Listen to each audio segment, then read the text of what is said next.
नमस्कार, मी प्रसन्न जोशी. लक्षवेधीच्या या खास एपिसोडमध्ये आपल्या सगळ्यांचं स्वागत. लग्न, निकाह किंवा कोणत्याही प्रकारचे असे संबंध, दोन घराण्यांचे संबंध हे कुठली साधीसुधी घटना नसते.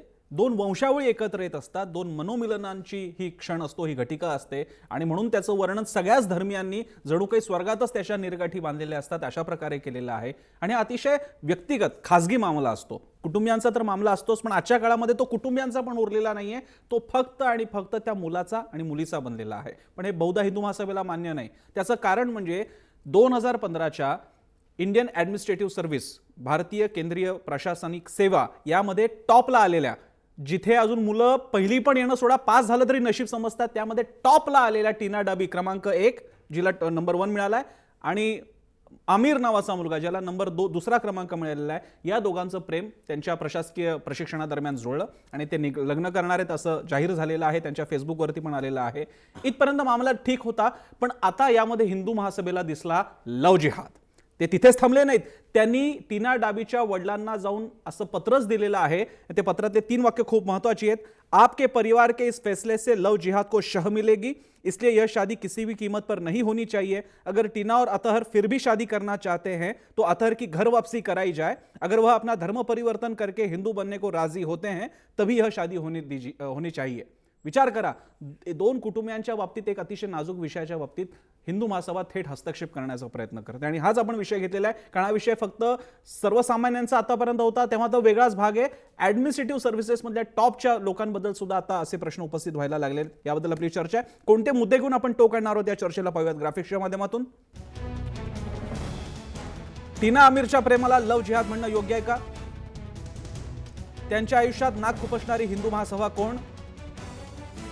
टीनाच्या दलित समाजाबद्दल महासभेची भूमिका काय आहे? हिंदुत्ववादी सवर्णांच्या महासभेला काय वाटतं दलितांबद्दल? भाजपच्या मुस्लिम नेत्यांच्या लग्नावर महासभा गप्प का? कारण अनेक मुस्लिम मंडळी आहेत ज्यांची हिंदू महिला आहेत, स्त्रिया, त्यांच्या पत्नी हिंदू आहेत, आणि द्वेष पसरवणाऱ्या अशा संघटनांवर कारवाई का होत नाही? हे आपले प्रश्न आहेत. तुम्हाला सुद्धा या चर्चेत सहभागी व्हायचं असेल तर आमच्या ट्विटर हँडलच्या माध्यमातून जरूर व्यक्त व्हा. @जयमहाराष्ट्र वर आपला प्रश्न आहे. IAS टॉपर टीना डाबीच्या मुस्लिम प्रियकराच्या धर्मपरिवर्तनाची मागणी हा दहशतवाद आहे का? जरूर यावर व्यक्त व्हा. चर्चेला सुरू करूयात. आपल्यासोबत मान्यवर आहेत. माझ्यासोबत आहेत अबू आझमी, समाजवादी पार्टीचे आमदार आहेत आणि राष्ट्रीय नेते सुद्धा आहेत. त्यांचं स्वागत अबू आझमीजी. आपल्यासोबत आहेत प्रमोद पंडित जोशी, राष्ट्रीय प्रवक्ते आहेत, हिंदू महासभेचे ज्येष्ठ पदाधिकारी आहेत, त्यांचंही स्वागत. त्यांच्या शेजारी आहेत डॉक्टर सच्चिदानंद शेवडे, हिंदुत्ववादी विचारवंत आहेत, त्यांचंही स्वागत. याशिवाय आपल्यासोबत असतील पुण्याहून अरुणा तिवारी, सामाजिक कार्यकर्त्या आहेत, आंतरधर्मीय विवाहाच्या पुरस्कर्त्या आहेत, अनवर राजन यांच्या त्या पत्नी होत, त्यांचंही स्वागत. आणि आपल्यासोबत विश्लेषणासाठी आहेत हेमंत देसाई आणि जय महाराष्ट्रचे मुख्य संपादक निलेश खरे. निलेश पासून सुरुवात करेन. निलेश, हा काय प्रकार चालू आहे? आज 21व्या शतकात चाललोय आपण. नुसते लर्नेड नाही, एज्युकेटेड नाही, टॉपमोस्ट कपल येते. नाही, मुख्यतः पद आणि प्रतिष्ठा यामुळे धर्म काही बदलत नाही. आणि धर्म हा नेहमी अशा बाबींच्या आड हा येणारच. त्यामुळे IAS झाले काय किंवा अगदी गरिबाची पोरं असली काय, तर धर्म हा अशा बाबींमध्ये हस्तक्षेप करणार. ज्या ज्या ठिकाणी धर्मावर संकट येत आहे अशी चर्चा होईल, अशा स्वरूपाचं चित्र तयार केलं जाईल. त्यावेळेला धर्म हा आपला म्हणणं जे आहे ते मांडण्यासाठी पुढे सरसावताना पाहायला मिळेल. या ठिकाणी त्या स्वरूपाचं हिंदू महासभेकडून पाऊल उचललं गेलेलं आहे. हे जर मुस्लिम धर्मियांमध्ये झालं असतं तर त्यांच्याकडूनही अशा स्वरूपाची प्रतिक्रिया येऊ शकली असती. मात्र मुख्यतः आपला आजचा जो चर्चेचा विषय आहे, मग तो हिंदू असो किंवा मुस्लिम असो, उद्या मुस्लिम मुलगी हिंदू मुलाशी जर लग्न करत असली तर त्याही ठिकाणी अशा स्वरूपाचा प्रश्न तयार होईल. मग त्याचं उत्तर काय? तर मुख्यतः आपण जर म्हटलं तर मानवी विकासामध्ये क्षुद्र अस्मितेपासून तर एका विकसित अस्मितेपर्यंत आपला विकास हा होत असतो. मात्र ही विकासाची प्रक्रिया जी आहे ती सातत्यानं खुंटी आहे, कारण धार्मिक भावना अस्मितेच्या नावावर राजकारण करण्याचा प्रयत्न करत आहेत आणि त्यातून असे वाद निर्माण होत आहेत. मुख्यतः देशामध्ये भाजपची लाट आल्यामुळे, हिंदुत्ववादाची लाट आल्यामुळे हिंदू महासभेसारख्या संस्था ज्या आहेत त्या जास्त आक्रमक होत आहेत का? इतकंच नाही, तर याच निमित्तानं जो मुस्लिम अल्पसंख्याक स्वतःला समजतोय, ज्याला असं वाटतंय की आपल्याला या देशामध्ये कुठे ना कुठे कोपऱ्यात टाकून दिलं गेलेलं आहे, तो स्वतःची अस्मिता जागृत करण्यासाठी म्हणून लव जिहाद सारखा मार्ग अवलंबतो काय? अनेक प्रश्न या निमित्ताने तयार होत आहेत आणि त्याच प्रश्नांची उकल करण्याच्या निमित्तानं हिंदुत्ववादाला झुकतमाप देण्यासाठी किंवा लव जिहादला किंवा मुस्लिम समाजाला कुठे ना कुठे प्रोटेक्ट करण्यासाठी ही चर्चा नाही. मी प्रमोद पंडित जोशींकडे जाईन. जोशीजी, माझा पहिला सर्वसाधारण प्रश्न आहे, मियाँ बीवी राजी तो क्यों है हिंदू महासभा काजी? काजी का बनताय तुम्ही यामध्ये? प्रश्न, दोन भिन्नलिंगी व्यक्तींचा विवाह होणं आणि त्यांचं प्रेम होणं हे स्वाभाविक गोष्ट आहे. परंतु आजपर्यंतचा या देशाचा इतिहास, या बृहत्तर भारताची भौगोलिक सीमा आणि विश्वामध्ये पसरलेला प्राचीन हिंदुत्वाचा वारसा जो नष्ट झालेला आहे, तो गैरभारतीय संस्कृती आणि त्यांच्या धर्मपरंपरा आणि त्यासाठी विस्तारासाठी वापरलं गेलेलं धर्मांतरण, काश्मीरी अमीर या गैरभारतीय, सर्व गोष्टी. काश्मीरी अमीर गैरभारतीय असं तुम्ही म्हणताय? नाही, मी ते म्हणत नाही. गैर भारतीय धर्म, बरं, गैर भारतीय धर्म बरं. आणि त्यांच्या विस्तारासाठी झालेली धर्मांतरणं ही मुख्य कारणीभूत ठरलेली आहेत. आज देशात असलेली अनेक मुसलमान जे आहेत हे सर्व पूर्व हिंदूच आहेत, पण आज त्यांच्या श्रद्धा भारताच्या बाहेर आहेत. त्यांचा भारतीय संविधान आणि भारत माता या विषयावरती विश्वास नाही आणि त्यामुळे ह्या सगळ्या गोष्टी निर्माण होतात, अविश्वास निर्माण होतो. शेवटी हे बघा, लक्षात घ्या की दोन भिन्न संस्कृत्या एकत्र नांदणं मनसूर अली खान पतोडीला जमलं असेल, आमिर खानला जमलं असेल, शाहरुख खानला जमलं असेल आणि इतर कोणाला जमलं असेल, परंतु ह्या परंपरा ज्या आहेत या धर्माशी निगडीत आहेत. आज भारत हा अल्पसंख्यक हिंदू होत चाललेला आहे. या दृष्टीने या सगळ्या गोष्टीचा विचार केला पाहिजे. पाहिलं तर पूर्वी मुसलमान, आजचे मुसलमान पूर्वी हिंदू होते हे सुद्धा मान्य आहे. हेही आम्ही पुढे जाऊन सांगतो की इस्लामची स्थापना जी झालेली आहे तीच मुळात शैव हिंदू होते. त्यामुळे आम्हाला त्याच्याबद्दल हिंमत नाही. पण आजच्या घटनेला जे काही विषय आहे ते IAS असले तरी सुद्धा एक गोष्ट लक्षात घ्या, यांच्यावरती धर्माचा पगडा आहे. दोन भिन्न संस्कृती आहेत, भिन्न प्रदेश आहेत. जरी शिक्षण त्यांचं वर्चस्ववादी असलं तरी सुद्धा एक गोष्ट लक्षात घेतली पाहिजे की मोठ्या मोठ्या शिक्षणाच्या अधिकाराच्या पदावर असलेले लोक आज IAS मध्ये जात आहेत, विविध देशांमध्ये जात आहेत, आतंकी प्रशिक्षण घेत आहेत, आतंकवादामध्ये पकडले जात आहेत, अमेरिकेत पकडले जात आहेत. अशा परिस्थितीमध्ये आजच्या परिस्थितीत मुसलमान हा विश्वसनीय राहिला आहे का, हा मोठा एक प्रश्न आहे. त्यासाठी हा विरोध आहे. आणि मग टीना डाबीच्या बाबतीमध्ये म्हटलं ती जर दलित आहे वगैरे वगैरे, आम्ही हा दलित हा विषयच नाही. कारण की 1924 साली काँग्रेसने हिंदू महासभेला दलित उद्धारासाठी अधिकृत केलेले, त्यामुळे आता आम्ही हा विषय मांडणार नाही. आम्ही फक्त हिंदुत्व हा एकच विषय घेतो. टीना डावीच्या दलित समाजाचा मुद्दा मला फार वेगळ्या प्रकारे तुम्हाला विचारायचा आणि ते उत्तर तुम्हाला अवघड असणार आहे हे मी तुम्हाला सांगून ठेवतो आता, पण मी तो नंतर घेऊन येतो. मी पहिल्यांदा आता जातो अबू आझमींकडे. अबू आझमी जी, मैं मानता हूं शायद आपको समझ में आया होगा जो भी प्रमोद जोशी कह रहे थे, उसमें से अगर जो मराठी आपको नहीं समझ में आया होगा आप मुझे पूछिए, मैं आपको उसका अनुवाद करके बता दूंगा, लेकिन इसके बारे में आपकी बात रखिए अभी. नहीं, देखिए ऐसा है कि कुछ लोग देश को तोड़ना चाहते हैं और जिनका देश की आज़ादी में कोई योगदान नहीं है ऐसी बातें करते हैं. देखिए हमारा देश हिंदू मुस्लिम सिख ईसाई का देश है. 18 साल की उम्र के बाद जमहूरियत में जिसकी जो मर्जी हो करे, माँ बाप भी अगर चाहे बच्चे को रोक ले तो नहीं रोक सकते, ये कानून कहता है. तो ये हिंदू महासभा हो या RSS हो या जमात इस्लामी हो या कोई भी हो, वो कौन होते हैं रोकने वाले? देखिए कोई माँ बाप, मुझे लगता है कि 95 या 99% माँ बाप नहीं चाहते हैं कि मेरे बच्चे की या मेरी बच्ची की शादी कहीं दूसरे धर्म में हो, क्योंकि दूसरे धर्म में होने से जो या बहू आएगी या जो टकराव होगा उसको धर्म चलने मुश्किल. लेकिन लड़के मोहब्बत करके शादी कर लेते हैं और कानून में है. तो अभी इनको जब लव जिहाद याद आता है तो जब सचिन पायलट ने शादी किया सारा अब्दुल्ला से, तो वो वहां आपको क्यों नहीं याद आया? जब आज अजीत अगस्कर हो गए, आदित्य पंचोली हो गए, सुनील शेट्टी हो गए, यानी मेरे पास 50 आदमी की लिस्ट है यहाँ पे जो लोग हिंदू हैं और मुस्लिम लड़कियों से शादी किए. लेकिन मुस्लिम किसी भी संगठन ने आज तक ये नहीं कहा कि ये कोई बहका करके हिंदू बनाने की कोई चाल है, बिल्कुल नहीं. ये लड़की अपनी मर्जी से गई वहां पर, समझाए, लड़के नहीं मानी तो शादी कर ली, खत्म हो गई बात. परंतु ये जबरदस्ती की एक बात करना कि भाई ये जो है एक जानबूझ करके जो है ये कहीं ना कहीं कुछ एक संगठन बना हुआ है जो हिंदू लड़कियों को भगा के मुसलमान बनाता है. मैं हिंदू महासभा के भाई को कहना चाहता हूं कि पूरे हिंदुस्तान में कोई भी ऐसी कमेटी मुझे दिखा दो कि जो कहीं पैसे दे करके किसी हिंदू को मुसलमान बनाना चाहती हो, तो मैं आपकी गुलामी करने को तैयार हूं. ये बिल्कुल गलत बात है. नफरत बंद कीजिए. अपनी बच्चियों को समझाइए, अपने ठीक है। बच्चों को समझाइए कि भाई दूसरे धर्म में शादी मत करो। नहीं मानते तो फिर आप मजबूर हो, फिर आप क्यों चिल्लाते हो इस तरह से? ठीक और आहे, आप जो ठीक कह रहे हो आहे. कि मी मुसलमानों शेवड्यांकडे पर जो जाण्यापूर्वी है, प्रमोद जोशी एक मिनट. पटकन प्रतिक्रिया. आजमी जी इस विषय पर सारे इंटरनेट पर पेपर पड़े हुए हैं। गैर मुस्लिम लड़की से विवाह करने के लिए जितने रुपये मिलते हैं उसके ऊपर सारा इंटरनेट पर भरा पड़ा हुआ है, इसलिए ये बात गलत है। सब झूठ है। ना मेरे सब पास झूठ है, है, अभी भी दिखा 100% सकता हूँ झूठ मैं। है। नाही जोशीजी तुम्ही झूठ जे म्हणताय आहे. मुख्यतः सोशल मीडियावर किंवा हा, इंटरनेटवर झूठ आहे जे हे बात. येतं ते मुस्लिमांनीच फैलवलंय असं कशावरून? ते मुस्लिम मी विरोधी याचे प्रमाण द्यायला एका तयार आहे. समुदायानं तुमच्या फैलवलं ब्रेकमध्ये नाही मी हे तुम्हाला कशावरून? ठीक आहे, मी आता पहिल्यांदा शेवड्यांकडे जातो, कारण बाकीच्याही पाहुण्यांकडे गेलं पाहिजे. देसाईंकडे मी मुद्दामून शेवटी जाणार आहे. शेवडेजी, मी तुम्हाला तुमच्याकडे एक वेगळा हिंदुत्ववादी या अर्थाने बघतोय. त्यांनी एक लाईन, पक्षीय लाईन असणारा हिंदुत्ववाद आहे त्यांचा, हिंदू महासभेचा हिंदुत्ववाद येतो. मी तुमच्याकडे इंडिपेंडंट हिंदुत्ववादी विचारवंत म्हणून बघतो. तुम्ही या विषयाकडे कसं पाहता? काय माहिती काय सगळ्यात पहिली गोष्ट ही आहे की हिंदू महासभेने आतापर्यंत काही कामं केलेली नाही आहेत का? बरं, आजपर्यंत त्यांच्या केलेल्या कामाचा कुठचा लेखाजोखा किंवा त्याच्याबद्दलची चर्चा हां, ही करण्यात आली. जर हिंदू महासभा फार मोठं लक्ष देण्यासारखी नसेल संस्था, तर मग आज आपण त्यांनी काहीतरी एक पत्रक काढलं म्हणे, हो, त्याच्यावरती आज आपण चर्चेकरता नेमके का बसलोय बरं, हे मला कळत नाहीये. बरं, की या दृष्टिकोनातून आपणच हा विषय अधिकाधिक लोकांच्या पर्यंत चर्चेमध्ये आणतोय किंवा अधिकाधिक लोकांच्या पर्यंत पोहोचवायचा प्रयत्न करतोय का? ही झाली एक गोष्ट. दुसरं, मला अबू आझमींचं म्हणणं खूप आवडलं की त्यांनी ज्या पद्धतीने सांगितलं की नफरत छोडो वगैरे किंवा असं कधी होत नाही वगैरे.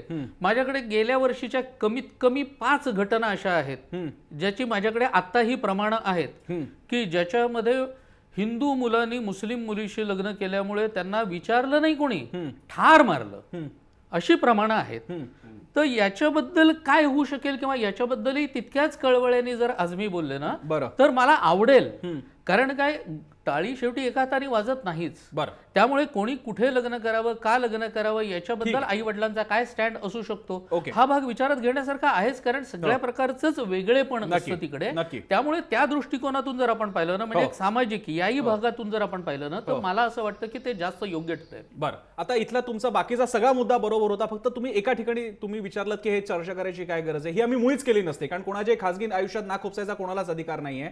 पण जेव्हा IAS मधल्या टॉपर कपलला जर का हिंदू महासभा वडिलांना थेट पत्र लिहित असेल तर तो सोडून देण्यासारखा भाग नाही. कारण जर का IASचं कपल जर का सुरक्षित राहत नसेल या बाबतीत, तर मग इथल्या बाकीच्या आज इकडच्या तिकडच्या मुला मुलींच्या बाबतीत काय असेल, त्यांना सुद्धा कदाचित हे असे पत्र पाठवतील. म्हणून आम्ही ह्या बाबतीतली चर्चा एक आखून घेतलेली मिनिट, आहे. माणूस म्हणून जर आपण एक तत्व म्हटलं ना, तर माझ्या दृष्टीने ते IAS झालेले असू देत किंवा माझ्या दृष्टीने तो हमाल असू दे, एखादा कष्टकरी माणूस असू दे, या दोघांच्याही बाबतीत माणूस म्हणून तत्व एकच आहे. त्या दोघांना ते समानच लावायला पाहिजे.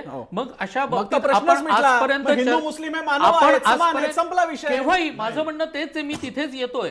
ते बघा ना, माझं म्हणणं असं की आतापर्यंत अशा ज्या वेळेला घटना घडल्या ना, त्या वेळेला आपण चर्चा का घेतली नाही, असं माझं म्हणणं आहे. ज्यावेळी तुम्ही म्हणताय तसं त्या मुलांना मारलं वगैरे, होय.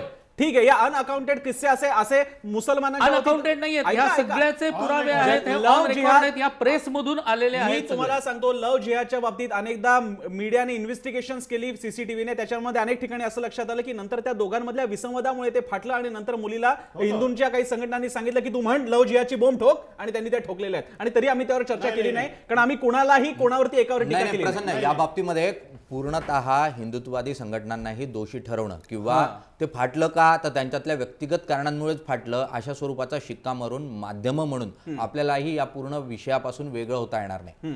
अनेक प्रकरणं आहेत ज्यामध्ये जी स्त्री अधिकार आहेत किंवा स्त्रीला ज्या स्वरूपाची वागणूक मिळणं गरजेचं आहे, ती वागणूक जी हिंदू धर्मामध्ये मिळते ती मुस्लिम धर्मात मिळत नाही. तो अधिकार स्त्रीला मुस्लिम धर्म देत नाही.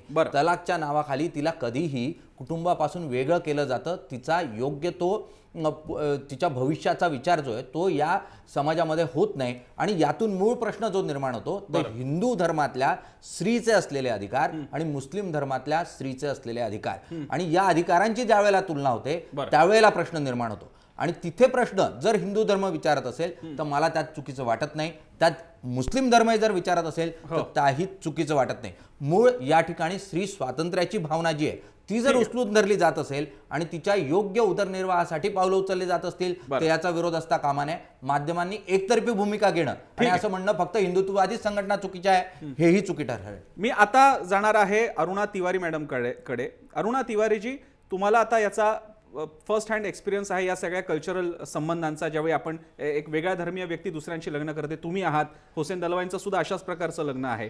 एक मुद्दा जो हिंदुत्ववाद्यांकडनं मांडला जातो तो म्हणजे उद्या हिंदू घरामध्ये मुस्लिम मुलगी आली आणि तिने रोजे ठेवले तर हिंदू धर्मात एवढी खळखळ करणार नाहीत, कारण मुळात हा असा जरा सगळ्या गोष्टी स्वीकारणाराच धर्म आहे. पण मुसलमानांकडे बुतपरस्ती म्हणजे मूर्तीपूजा आली, बाकीचे कुठले विधी आणि बाकीच्या गोष्टी आल्या, याला थेट कडाडून विरोध होतो आणि तो सगळ्याच पेहरावापासून आणि सगळ्या गोष्टींपर्यंत तो सुरू होतो. या बाबतीत हा एक नेहमी आक्षेप व्यक्त केला जातो आणि त्यातून त्याची पुढची वादाची परिणती त्यामध्ये होते. तुम्ही या इश्यूकडे कसं पाहता? खरं तर ही गोष्ट जी आहे दोन लोकांचं लग्न, हो, मग ते आंतरधर्मीय असू देत की आंतरजातीय असू देत की जाती अंतर्गत असू देत, बरं, की हा खरं चर्चेचा विषयच व्हायला नको आहे. एक गोष्ट. आणि दुसरी गोष्ट अशी आहे की माझ्या घरामध्ये एक जसं सिंगापूरमध्ये लिटिल इंडिया म्हणून एरिया आहे, हो, तसं माझं घर हे एक लिटिल इंडिया आहे. माझ्या एका नंडेचं ख्रिश्चन मुलाशी लग्न झालेलं आहे, एका नंडेचं सरदारजी मुलाशी लग्न झालेलं आहे आणि माझे पती स्वतः मुस्लिम आहेत. आणि मला ह्या सगळ्यातनं असं लक्षात आलेलं आहे, म्हणजे जे मी आयुष्य जगले त्याच्यातनं असं लक्षात आलेलं आहे की आम्ही वेगवेगळ्या भाषा आहेत आमच्या घरात, वेगवेगळे धर्म आहेत, पण तरी सुद्धा जे कल्चर म्हणून जे भारतीय कल्चर जे आहे ते आमच्या घरात पाळलं जातं आहे. मग भारतीय कल्चर म्हणजे काय तर आल्या गेल्याचं स्वागत करणं, वेळी अवेळी आलेल्या पाहुण्याला त्याचं स्वागत करणं आणि कुणाही व्यक्ती जी आपला शेजारी असेल किंवा आपला मित्र असेल किंवा आपला नातलग असेल संकटामध्ये मदत करणं, म्हणजे ही भारतीय संस्कृतीची जी मूळ धारणा आहे ती माझ्या घरामध्ये, सगळ्याच घरांमध्ये, माझ्या नंडेच्या घरामध्ये आणि सगळ्यांच्याच घरामध्ये मला ही दिसून आलेली आहे. माझ्या शेजाऱ्यांमध्ये जे माझे माहेरचे शेजारी आहेत, जे माझे सासरचे शेजारी आहेत आणि आत्ता जिथे आम्ही राहतो ते शेजारी आहेत. तर हे मला हे कळतच नाहीये की याच्यात धर्माचं हे येतच कुठे. धर्म हा आपण व्यक्तिगत आचरणाचा भाग आहे की मी पूजा कोणत्या पद्धतीने करावी, मी देवासमोर नमस्कार करावा. एक्झॅक्टली. पण तिवारी मॅडम, हे जे तुम्ही म्हणताय धर्म ही व्यक्तिगत आचरणाची बाब आहे, हे स्वातंत्र्य तुम्हाला अनवर राजन यांच्या घरात मिळालं असेल ज्याचं स्वागत आहे, पण हेच स्वातंत्र्य अन्य मुस्लिम घरांमध्ये मिळतं का, हा आक्षेपाचा भाग आहे. त्या बाबतीत आपलं काय म्हणणं आहे? आणि कसं आहे की जेव्हा मुलगा आणि मुलगी यांनी ठरवलेलं असेल की बाबा तू तुझ्या धर्माचं आचरण कर आणि मी माझ्या धर्माचं आचरण करतो, असं जेव्हा ठरवलेलं असेल त्यांनी, आणि कसं आहे की हे लग्न जरी नसलं तरी मुलगी दुसऱ्या घरात जाते, जेव्हा मुलगी दुसऱ्या घरात जाते तेव्हा तिचा होणारा नवरा ह्याचं जर त्याला त्या मुलीला पूर्ण पाठिंबा असेल तर तिचं आयुष्य थोडंसं समाधानात आणि सुखात जातं. बरं. आणि इथे तर मोठी जबाबदारी मुलावर येते. बरं. की परक्या घरातनं आलेली मुलगी, तिला आपल्या घरात समाधानाने जगायला मिळावं, तिला तिचं आयुष्य, तिला ज्या पद्धतीने देवाची पूजा अर्चा करायची असेल किंवा प्रार्थना करायची असेल ती करण्याचं स्वातंत्र्य मिळावं, हे दोघांमधलं अंडरस्टँडिंग असेल तर इतर लोक सुद्धा घरातले त्याला पाठिंबा देतात. मी याच्याबद्दलचे काही आणखी उपप्रश्न माझ्या मनात आहेत ते मी घेऊन येतो तुमच्याकडे. मी तुमच्याकडे अरुणाजी त्यासाठी येतो, अजून माझे काही मुद्दे अजून सुटतायत यामध्ये तरी सुद्धा मी ते घेऊन येतो तुमच्याकडे. त्यापूर्वी आता मी देसाईंना जरा वेळ देणार आहे. देसाईजी, सगळ्या बाजू आता तुमच्या समोर आलेल्या आहेत.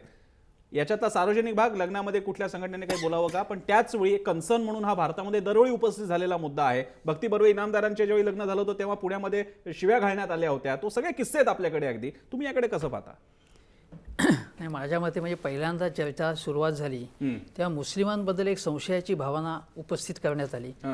त्याला ते मला बिलकुल मंजूर नाही. म्हणजे आपण माध्यमामध्ये बोलताना अपवादात्मक काही जे काही गोष्टी असतील त्या बाजूला सारून साधारणतः आपण याच्याबद्दल विवेकाने बोलायला पाहिजे. आणि त्यामुळे मुसलमानांबद्दल पूर्णपणे संशयाने असं बोलणं, काश्मीरमधले असो किंवा भारतातल्या कुठल्याही भागातले असो, हे चुकीची गोष्ट आहे. हिंदू धर्म हा नक्कीच अधिक सहिष्णू आहे, 100%, यात काहीही शंका नाही. आता भारतामधली जर आकडेवारी बघितली आंतरधर्मीय आणि आंतरजातीय, तर ती आकडेवारी मी स्वतः बघितली, ती 5% आंतरजातीय विवाह होतात.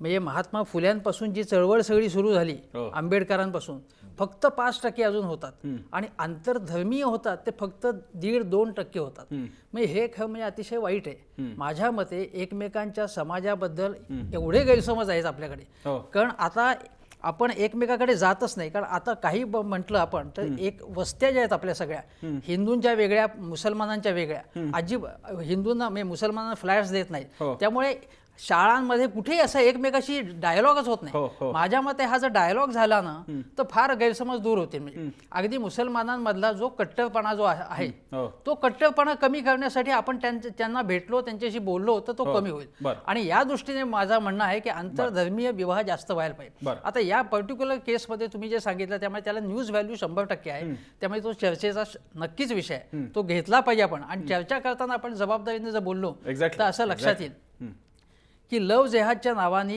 आता उत्तर प्रदेशच्या निवडणुका आहेत. त्यामुळे पद्धतशीरपणे हे चालले. तुम्ही जर बातम्या बघितल्या तर तिकडच्या सगळ्या संघटना ज्या आहेत, हिंदुत्ववादी संघटना, त्यांनी गेले 7-8 महिने याचा जबरदस्त प्रचार चालवलेला आहे. अगदी अमित शहा यांची ऑगस्टमध्ये गेल्या जी बैठक झाली त्यामध्ये राष्ट्रीय स्वयंसेवक संघाचे भैयाजी जोशी आणि अन्य लोक होते. त्यांनी कोणकोणते प्रश्न महत्वाचे आहेत याच्यामध्ये होऊ शकतात, म्हणजे आरक्षण आहे, लव जेहाद आहे, आणखीन कोणते मुद्दे, ह्याची चर्चा त्यांनी केलेली आहे. आणि एक पोस्टर मी बघितलं, एका संघटनेने हे केले, त्यामध्ये असं म्हटलंय की तुम्हाला जर लव जेहादची केस जर कळली तर आम्हाला कळवा. याचं कारण आमिर खान आणि सैफ अली खान यांनी हिंदू बायका केल्या आणि बघा त्यांचं काय झालं. म्हणजे ते दोन डायव्होर्स झाले त्यांचे. आता असं म्हणणं, घटस्फोट हे कुठल्याही धर्मामध्ये कोणाच्याही बाबतीत होऊ शकतात, पण अशा आयसोलेटेड केस सांगून ते आपल्या म्हणजे थोडक्यामध्ये आपल्या मुलींचा गैरवापर होतो यामध्ये, असं म्हणणं हे चुकीचं आहे. आणि याच्याबद्दल कुठल्याही प्रकारचा द्वेष आपण पसरवता. मी प्रमोद जोशी तुमच्याकडेच येणार आहे, तुमच्याकडे, त्यानंतर अबू आझमी आणि पुन्हा शेवडेंकडे मला यायचे. त्यापूर्वी आपल्यासोबत एक खास पाहुणे आता फोनद्वारे आलेले आहेत. त्या आहेत दीपाली सय्यद मूळच्या दीपाली भोसले, त्यानंतर त्यांनी लग्न केलं, त्या आपल्यासोबत फोनद्वारे आहेत.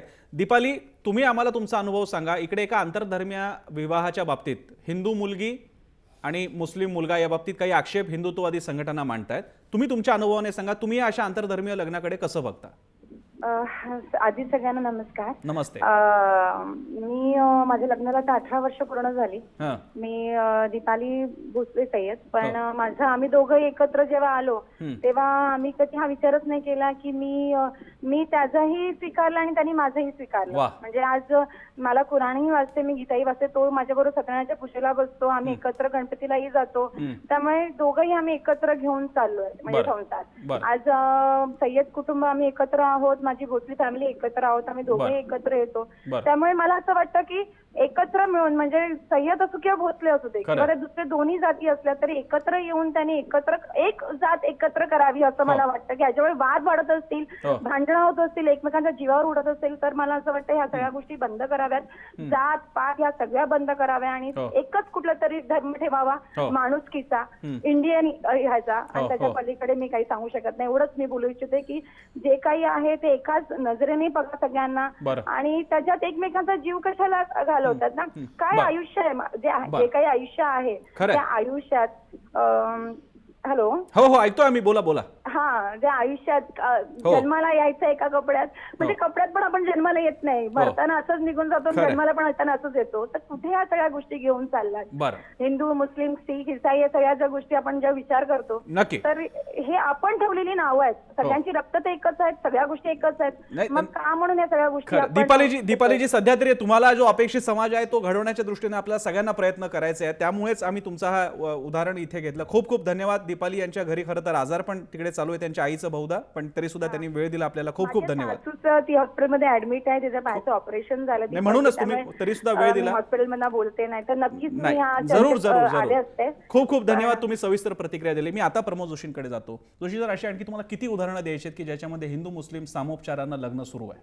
नाही, लग्न होणं दोन जीवांचं हे एक आनंदाची गोष्ट असते आणि हे सुशिक्षित आहेत. त्यामुळे हा विचार प्रश्न डोक्यामध्ये पहिले यायला हवा. कारण काय की ह्या गोष्टी अशा होतात देशामध्ये ह्या लोक एक आयडियल म्हणून बनून पुढे उभे राहतात आणि शेवटी होतं काय, हिंदुत्वाचं हनन होतं. या देशाची भौगोलिक आणि धार्मिक सीमा नष्ट होत चाललेली आहे, याचा विचार केला पाहिजे. कितीही सुसंस्कृतपणा असला तरी या गोष्टी पुढे आयडॉल बनून लोकांसमोर जातात आणि त्यासाठी या प्रत्येक वेळेला त्याच ठिकाणी रोखल्या पण गेलं अहो पाहिजे. ते आय एस कपल आहे ज्याचा तुम्ही विरोध करताय. हो मग त्या IAS ठिकाणी आहे ते म्हणूनच सुशिक्षित त्याचा आहेत, विरोध करतोय. सुसंस्कृत आहे, तरीही हो तुम्ही अशी त्यांचा विरोध तुम्हाला मी करण्याचा उदाहरणं प्रश्न देतो. नाही. माझ्याजवळ अशी अनेक उदाहरणं आहेत की रोज कल्याणमध्ये मी ज्या गावामध्ये राहतो त्या गावामध्ये अशी कितीतरी मुलं आहेत की मुली हिंदू आहेत आणि तोंडावर रुमाल बांधून त्या मुसलमान पोरांबरोबर फिरतायत आणि त्यांचे आई वडील घरात शांतपणे बसलेले आहेत आणि त्यांना मोटरसायकल आणि मोबाईलसाठी पैसा मशिदीमधून मिळतोय. प्रमोद जोशी सांगू का, हे लॉजिक आहे ना, हे लॉजिक दरवेळी मग हे लॉजिक नाहीये. म्हणजे हे प्रमाण गरीब आहे. घरातला मुस्लिम, हे मग काय प्रमाणशीर बोलतोय गरीब मी. घरातला दलित, म्हणजे कसं आहे, सैराटच्या वेळी सुद्धा हीच प्रवृत्ती होती. नाही, नाही, तिकडे नाही, मुसलमान सैराट हा होता, विषय तिकडे वेगळा आहे. मागासवर्गीय मुलगा होता. एक गोष्ट लक्षात घ्या हिंदू महासभा ही अखिल भारतोत्पन्न हिंदू जेवढे पंथ आहेत, एवढ्या जाती आहेत, हिंदू वंशजे आहेत, त्या सर्वांचं अहो, प्रतिनिधित्व तुम्ही करते. तुमच्या आणि नेत्यांनी ज्यांना एका दुर्गा होण्यासाठी- म्हटलं त्या इंदिरा गांधींनी पण इंटर रिलिजन लग्न केलं. कुठे कुठे तुम्हाला किती उदाहरणं हवी आहेत, द्यायची किती उदाहरणं तुम्हाला? आहेत ना, मग याचा विरोध केला पाहिजे ना. नाही, याच्यामध्ये- नेहरू कुठे हिंदू होते? ठीक आहे, आता त्याच्यामध्ये नाही, नाही, आपल्याला हे- पुन्हा नेहरू सगळेच कुठे हिंदू होते हा त्याच्यामध्ये- म्हणजे हा एक पूर्ण खूपच टोकाचा मुद्दा झाला तो त्याचा प्रमोदजी. इतिहास आहे. ठीक हा, आहे, मी अबू आझमींकडे जाऊन हे- स्टुडिओमध्ये येतो. मी एक सांगतो, एक जरूर. हायली ऑब्जेक्शनेबल अशा प्रकारची असं वक्तव्य टेलिव्हिजनवरनं करणं हे अतिशय आक्षेपार्ह आहे. मी प्रमोद जोशींचा आदर करतो, पण कृपा करून असं बोलू नका. असे हे जर आयडॉल्स आहेत, आयडॉल झाले तर वाईट काय त्याच्यामध्ये? हो. म्हणजे त्यांना मशिदीतनं पैसा मिळतो, मग एखाद्या हिंदू पुरुषाने एखाद्या मुस्लिम स्त्रीचे लग्न केलं तर देवळांमधनं पैसा मिळतो असं आपण म्हणणार का? ही चुकीची तेवढा गोष्ट आहे. मिळाला असता आणि तर हे काय आज नाही, एवढं नाही, आटापिटा करायची नाही, गरज असं नाही. पण चुकीचं प्रमोदजी, आहे हे. ज्या हे देशामध्ये ideology ना, टीव्हीवरनं 80% पसरवणं चुकीचं आहे. 80% हिंदू ज्या देशामध्ये राहतात त्या ठिकाणी तुम्हाला पैसा मंदिरातून मिळत नाही आणि ही जिथे तर 10 ते शोभन 12% आहे. मुसलमान आणि राहतो त्याच्या मोदी त्यांच्या सरकारने मशिदीतून आता पैसा मिळतो. मंदिरातलं सोनं पैसा सगळा जमा करायला सुरुवात केली मोदी ठीक सरकारने. है, मला इकडे मी अबू आजमीकडे जाऊन पुन्हा शेवड़ेंकडे मला एक वेगळा मुद्दा घेऊन यायचा है. अबू आजमी जी, मैं आपके पास आ रहा हूं. हमें अबू आजमी जी बताइए कि ऐसी क्या बात है कि यहाँ के हिंदुत्ववादी संगठन जब क्रिश्चियन हिंदू शादी होती है या इंटरकास्ट शादी होती है तो इतना नहीं बौखलाते, लेकिन जब वो मुद्दा आता है हिंदू मुस्लिम तो बौखला जाते हैं, लव जिहाद की बात करते हैं. पोस्टर्स भी दिखाई देते हैं कि अगर मतलब ऐसे पोस्टर्स दिखे गए थे कि जिसमें अगर आप हिंदू ब्राह्मण लड़की को पटाएंगे तो इतना पैसा मिलेगा, सिख को पटाएंगे तो इतना पैसा मिलेगा. क्या लव जिहाद एक छुपा हुआ वास्तव है या नहीं? आप उसी कम्युनिटी से हो तो आप ही इसके ऊपर प्रकाश डालें.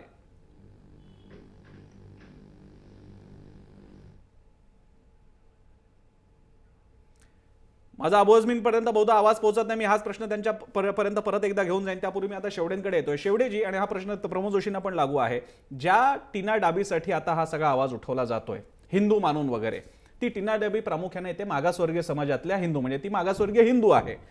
मला प्रमोद जोशीजी तुम्हाला विचारायचं आहे, उद्या समजा टीना डाबी किंवा तत्सम एखाद्या मागासवर्गीय प्रचंड बुद्धिमान अशा मुलीने हिंदूशी लग्न केलं, त्याच्या मुलाला तुमचा धर्म ते धार्मिक अधिकार देणार आहे जे ब्राह्मणाला अवेलेबल आहे? खरं तर ती हिंदू कुठल्याही ब्राह्मणापेक्षा महासभेच्या बुद्धिमान वतीने आहे. घोषणा करतो, तिच्या मुलाला अशा शंकराचार्य प्रकारचं मी व्हायचा माझा अधिकार आहे वंश का? गोत्र द्यायला टीना तयार आहे. डाबीच्या मुलीला शंकराचार्य व्हायचा अधिकार आहे का? आहे. तिच्या मुलीला सगळ्या प्रकारचे अधिकार तुमचा आहे. धर्म देतो का? येतो 100% मिळतो. हा इकडचा इतिहास नाहीये, याच्यासाठी तुम्हालाही सुद्धा माहिती आहे. हे बोलणं सोपं असतं असं होत नाही. विठ्ठलाच्या मंदिरात महिला जर का आणल्या पुजाऱ्या तर आपल्याकडे आकांड तांडव होतं, आणि तुम्ही कोणते अधिकार द्यायचे म्हणताय? नाही, या गोष्टी अत्यंत मागास विचारांच्या आहेत. हिंदुत्व इतकं संकुचित करून ठेवलेलं गेलेलं आहे, तितकं हिंदुत्व हिंदू महासभेला स्वीकार नाही. हिंदुत्व हे उदार आहे आणि सर्वांना सामावून घेणार आहे. आणि मी असं म्हणेल की या डाबींचा नवरा हा सुद्धा जर हिंदू झाला तर आम्ही स्वीकार करायला तयार आहोत. इतकं उदार हिंदुत्व आहे. ते म्हणतात आम्ही पण उदार आहोत. टीना जर का ते आमच्या तर त्यांचा धर्मात धर्मच येत असेल, आम्ही उदार आहे, आहोत. त्या धर्मानुसारच काम करतायत. नाही पण मुळात असं आहे इस्लाम ना, वाढवणं हाच आजपर्यंतचा इतिहास आम्ही 1400 वर्ष पाहत नाही आहोत. पण इस्लामला विरोध भारताच्या करताना प्रमोदजी, बृहत्तर भारताचं खंडविखंड होणं हे सगळं त्याचं मूळच आहे. नाही पण प्रमोदजी, इस्लाम ज्या गोष्टींवर चुकीचा मानला जातो, जिथे पुढारवादी नाहीये असा मानला जातो, त्याच गोष्टी आपण स्वीकारणार आहोत का?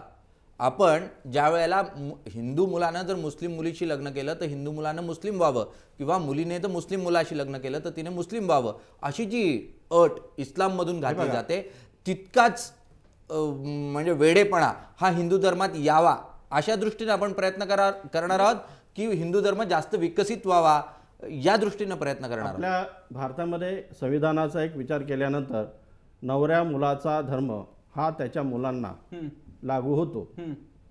तो मग ती बाई हिंदू जरी राहिली तरी सुद्धा उदाहरण इथे तुमच्या समोर आहे सलमान खान.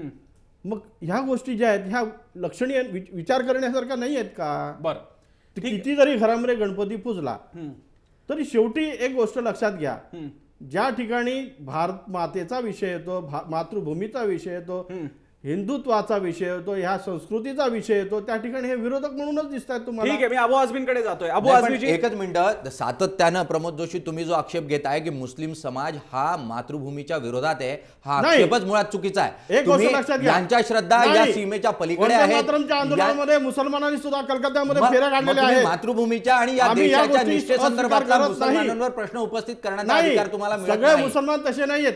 राष्ट्रीय मुसलमानांच्या बद्दल कुठलाच आक्षेप आम्हाला नाहीये. हे ठरवणार कोण? ठरवणार प्रमोद कोण जोशी. म्हणजे ज्या भारत मातेशी एकनिष्ठ ठीक आहे. आहेत त्यांच्याबद्दल मला- माझ्याकडे आम्ही आता बोलतोय. शेवटची 8 आणि मिनिटं जिथे उरलेली आहेत. धर्मांधता माझ्या- एका जोखडामागे हो, बघितली जाते, मला त्याचा शेवटी- आम्ही विरोध करतोय. प्रश्न विचारायचा आहे. मी प्रमोद त्यांच्याकडे जाऊन तुमच्याकडे आलो तर चालेल? त्यांच्याकडे जाऊन तुमच्याकडेच येणार आहे मी अबू आजमीन कड़े जातो. अबू आजमीन जी, मुझे माफ कीजिए, बीच में आपकी कनेक्शन टूट गया था इसलिए मैं आप तक पहुंच नहीं पाया था. मेरा सवाल ये था, ऐसी क्या बात है कि जब हिंदू मुस्लिम शादी की निकाह की बात आती है तो हिंदू संगठन बौखला जाते हैं?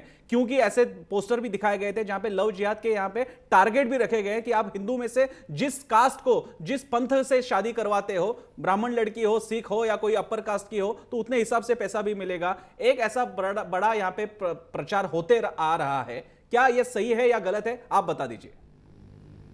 मैंने कहा ना, अगर ये कोई प्रूव कर देगा तो मैं जिंदगी भर गुलामी करूंगा. झूठ है, बिल्कुल झूठ है, बिल्कुल झूठ है. और जो कहते हैं, जो मुसलमानों के खिलाफ बात करते हैं, मैं इनसे पूछूं कि ये असीमानंद, प्रज्ञा सिंह ठाकुर, पुरोहित पांडे, ये लोग भी आतंकवाद में पकड़े गए हैं. आपको पता है कि ये मुसलमान नहीं है, ये नहीं मुसलमान है. आपको पता है मालेगांव मस्जिद में ब्लास्ट हुआ था. आपको पता है कि मक्का मस्जिद में ब्लास्ट हुआ था.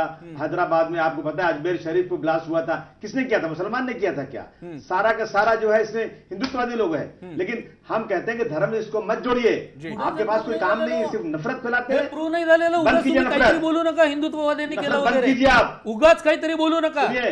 तुम्ही स्वतः वकील आहात, सुनिए, तुम्हाला सुनिए, माहिती सुनिए. आहे. आप हे क्या प्रूव्ह इस्लाम झालेलं धर्म नाही. बोलेंगे क्या? हे तुम्ही अकारण नहीं बोलेंगे. बोलताय. नाही, पण कभी नहीं. शेवडे साहेब, मुसलमान, प्रज्ञा मालेगाव- सिंग वरती नाही, जे नाही, शेवडे आरोप साहेब, सिद्ध झालेले शेवडे नाही. झालेले नाहीत, जे पण सिद्ध त्यांना- झालेलं नाही त्याच्याबद्दल आरोप जान लावणं देने को हे आप चुकीचं क्या बात आहे. करते हे हो? आम्ही लावत गांधी नाही जी को आहोत. मारने वाला आतापर्यंतच्या मुसलमान नहीं चर्चेत था. कोणी कधी राजीव कसंही गांधी को कसले मारने असे वाला आरोप लावले मुसलमान आम्ही आहेत. नहीं था. दोघांनाही थांबवतो. आपला इंदिरा विषय गांधी को तिकडे मारने जाईल. वाला मुसलमान अबू नहीं आजमी- था. चुकीचं बोलू नका. अबू आजमी जी, अभी हम लव जिहाद के बारे में बात करेंगे. हिंदू और मुस्लिम दहशतवाद, ये पूरी अलग तरह की चर्चा होगी. आप लव जिहाद के बारे में बोलिए.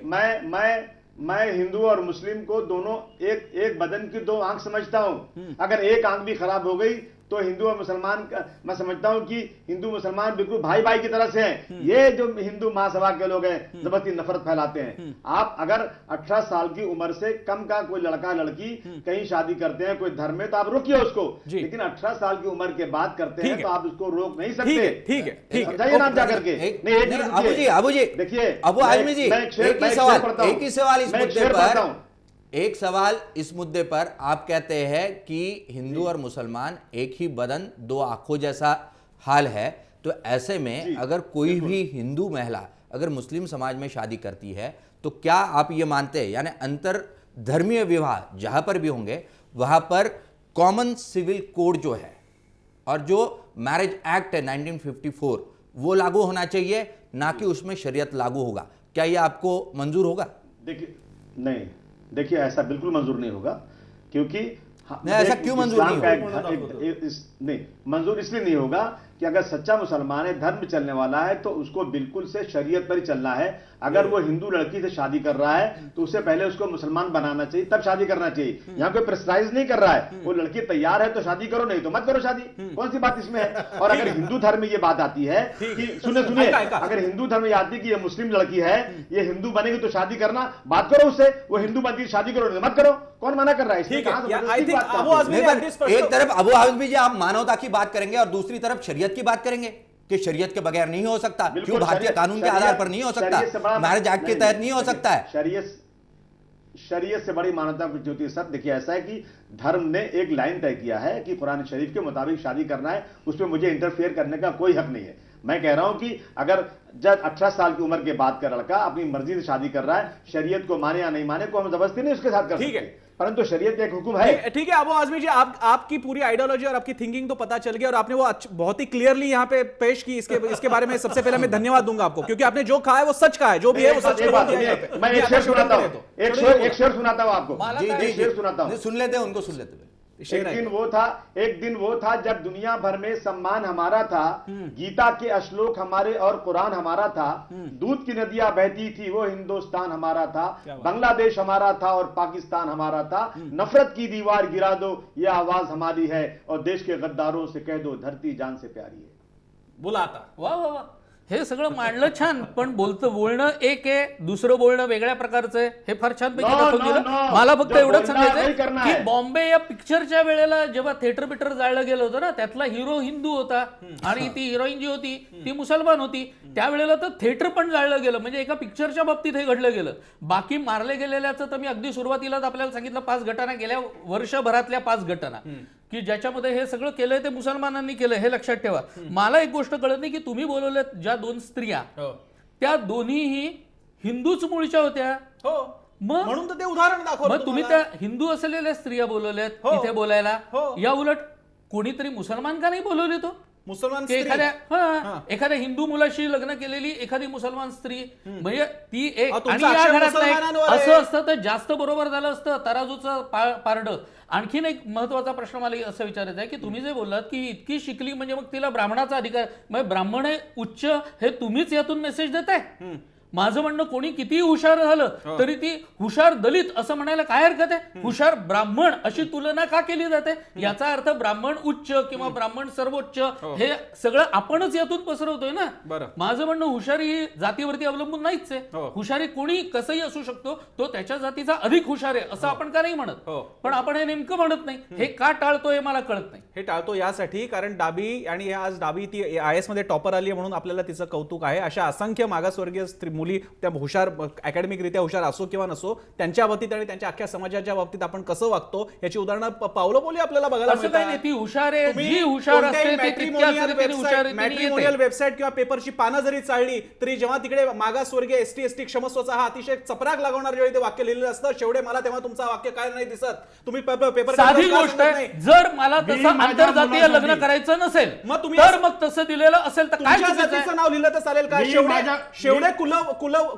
शेवडे कुलातील कोणी संपर्क साधू नये हे तुम्हाला आपण असं वाटणार? म्हणजे आडनाव घेऊन तुम्ही म्हणताय, या उलट SC ST क्षमस्व असं म्हणण्यात काय हरकत आहे? SC ST जेव्हा दिलं तेव्हा ब्राह्मण क्षत्रिय क्षमस्व असं म्हणणं, यात मला काही फार मोठा गैर वाटत नाही. स्वीकारायला तयार आहोत. याचं कारण आपल्या धर्माची, या धर्माची व्यवच्छेदक लक्षण, ज्या लक्षणाशिवाय हा धर्म उपस्थितच असू शकत नाही, ती म्हणजे जातीयवाद. हे जगात सगळीकडे चालतं, जगामध्ये सगळीकडे चालतं. आणि त्या जे माझ्याशी दीपाली सय्यदनी बोलल्या ना, त्यांचं स्वप्नरंजन आहे. हे स्वप्नरंजन कधीही प्रत्यक्षात उतरू शकत नाही. आपण जगात सुद्धा जाती पंथ हे सगळं बघतोय.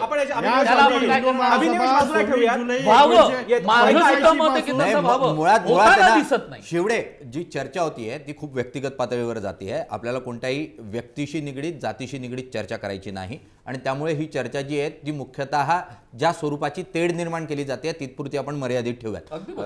हेमंत जोशी सर. हेमंत देसाई. सॉरी. माझं असं म्हणणं आहे की एक राधा खान नावाच्या एक बाई आहेत, त्यांनी एक मोठा लेख लिहिला आहे. त्यामध्ये त्यांनी म्हणले की त्यांचे आजोबा आणि आजी हे दोघंही हिंदू आणि मुसलमान आंतरधर्मीय लग्न केलं, आणि दोघांनी लग्न करताना काय केलं, दोघांनी आपले धर्म रिनाऊन्स केले, म्हणजे सोडून दिले. आणि त्यामुळे त्यांना विचारतात राधा खान कसं व्हावा, आणि त्याच्यानंतर ती परंपरा त्यांच्याकडे चालत आलेली आहे. आणि त्यांनी असं म्हटलं की याच्यामुळे मला काहीही प्रॉब्लेम झाला नाही आणि अतिशय छानपणे, छान पद्धतीने चाललंय. दुसरं एक गोष्ट सांगतो, या सगळ्या याच्यामध्ये सूत्र जे आहे ते, आपण म्हणतो की इहवादी शासन, आपल्या सगळ्या राज्यकारभारामध्ये धर्माचा जो हस्तक्षेप सर्व धर्माचा, म्हणजे हिंदू धर्म असेल, मुस्लिम, तो खूप वाढलेला आहे. ॲडोनिस नावाचा प्रसिद्ध, म्हणजे नोबेलसाठी सारखं ज्याचं नाव येतं, सिरियन कवी आहे, त्यांनी असं म्हटलंय याच्यामध्ये की शासन, म्हणजे धर्म हा प्रॉब्लेम सॉल्व्हिंग हे गोष्ट नाही आहे. धर्मामुळे प्रश्न निर्माण होत आहे. त्यामुळे शासनाच्या कारभारात धर्माचा हस्तक्षेप नको. धार्मिक हस्तक्षेप वाढल्यामुळे सगळे प्रश्न तयार झालेले आहेत. मी आता तिवारी मॅडमकडे जातो. मगाशी मला जाता आलं नाही कारण थोडंसं इकडे गरमागरमी तयार झाली होती. अरुणा तिवारीजी, हे खरं आहे की काही आयडियल केसेसमध्ये तुम्ही आहात, हुसेन दलवाईंच्या सुद्धा मिसेस आहेत, शमा दलवाई, त्या सुद्धा हिंदू मूळच्या घरात आणि तिथे लग्न झालं. ही झाली उदाहरणं, कारण तुम्हा दोघांनाही तुमच्या बाबतीत पुरोगामी वारसा असणाऱ्या घरांमध्ये हे झालेलं आहे. सर्वसामान्य पातळीला हिंदू असो किंवा मुस्लिम असो, ज्याला आपण पुरोगामी विचारधारा म्हणतो, प्रागतिक म्हणतो, ती असतेच असं नाही, तरी सुद्धा भारताच्या या मिश्र व्यवस्थेमध्ये तुम्ही अशा आंतरधर्मीय विवाहांचा पुरस्कार कराल का? कसं आहे की मला माझा देश हा, आपल्या देशामध्ये जे काही धर्माचे लोक आहेत त्यांनी याच्या पुढे शांततेने राहावं. म्हणजे जसं अफगाणिस्तान बेचिराग होतोय, पाकिस्तान बेचिराग होतोय, त्या दिशेने आपल्या देशाने जाऊ नये. आणि हे जर आपल्याला हवं असेल तर जसं जयप्रकाश नारायणांनी संपूर्ण क्रांतीचं स्वप्न सांगितलं, महात्मा गांधींनी स्वप्न सांगितलं की मला असा देश पाहिजे आणि असं कुटुंब पाहिजे की ज्या कुटुंबामध्ये, ज्या देशामध्ये सगळ्या जाती धर्माचे लोक गुण्या गोविंदाने राहत आहेत. आणि तसं जर आपल्याला हवं असेल तर मुला मुलींनी जे 18 वर्षाच्या वर आहेत त्यांनी आंतरधर्मीय आंतरजातीय लग्न करावेत. आणि हे लग्न होताना कधीही मुलीवर मुलाचा धर्म स्वीकारण्याची जबरदस्ती कुणाकडूनही होऊ नये. हे लग्न आपल्या राज्यघटनेने जो स्पेशल मॅरेज ऍक्ट दिलेला आहे त्याच्या खाली व्हावेत. आणि ह्या कुटुंबाच्या मुलांना आपला धर्म स्वीकारण्याचे अधिकार असावेत. त्यांच्यावर आई वडिलांपैकी कुणाचाही धर्म लादला जाऊ नये किंवा इतर कुठलाही धर्म तू स्वीकार अशी जबरदस्ती होऊ नये. अशा समाजाचं स्वप्न महात्मा गांधींनी बघितलं, या समाजाचं स्वप्न जयप्रकाश नारायणांनी बघितलं आणि ह्या समाजाचं स्वप्न आम्ही छात्रयुवा संघर्ष वाहिनी म्हणून बघितलं. शेखर सोनाळकर, रझिया पटेल ज्यांनी हिंदू मुलाशी लग्न केलेलं आहे. आणि आम्ही सगळे हे स्वप्न बघतो आहोत आणि हे स्वप्न जगणार आहोत आणि हे स्वप्न सत्यात उतरणार याच्यासाठी आम्ही प्रयत्नही करणार आणि हे स्वप्न आम्ही बघत राहणार. अरुणाजी, तुम्ही मांडलेल्या शब्दांपेक्षा वेगळ्या शब्दात मला आता कार्यक्रमाचा कन्क्लुजन करायचं नाही. तुम्ही तेच करूनच टाकलेलं आहे, त्यामुळे याच नोटवरती मी कार्यक्रम थांबवतोय. फक्त सगळ्यांचे आभार. अबू आझमीजी, प्रमोद पंडित जोशी, शेवडे सर, तुम्ही, अरुणा तिवारी, हेमंत देसाई, आपल्या सगळ्यांचे आभार. इथेच थांबूयात. पाहत राहा जय महाराष्ट्र.